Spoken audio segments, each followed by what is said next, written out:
చేసాము.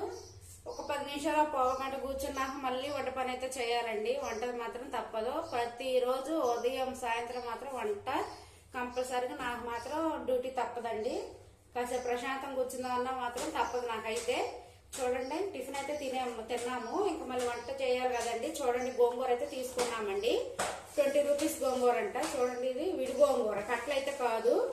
కట్టలుగా అమ్ముతారు, విడి గోంగూర కూడా అమ్ముతారండి ఇక్కడ. విడి గోంగూర చూడండి, ఇది కొన్నాము 20 రూపాయలంట. పచ్చడి అయితే చేద్దామని చెప్పేసి ఇదైతే తీసుకున్నామండి. చూడండి, పెద్ద పెద్ద కొమ్మల్లాగా ఉన్నాయి చూడండి. దీన్ని అయితే తీసేసుకొని చూడండి ఎంత పెద్ద పెద్ద కొమ్మలు. వాళ్ళు ఏముందండి, ఎటు పడితే అటు కోసుకొని అమ్ముతారు. ఇంకా మనం ఏమన్నీ తీసేసుకొని శుభ్రంగా కాళ్ళు పచ్చడి అయితే చేస్తారండి. ఎండుమిరపకాయలు అయితే వేసి పచ్చడి చేస్తారండి. మాకు కర్రీ అని పచ్చడి అండి ఈరోజు. ఓకే అండి, బాయ్.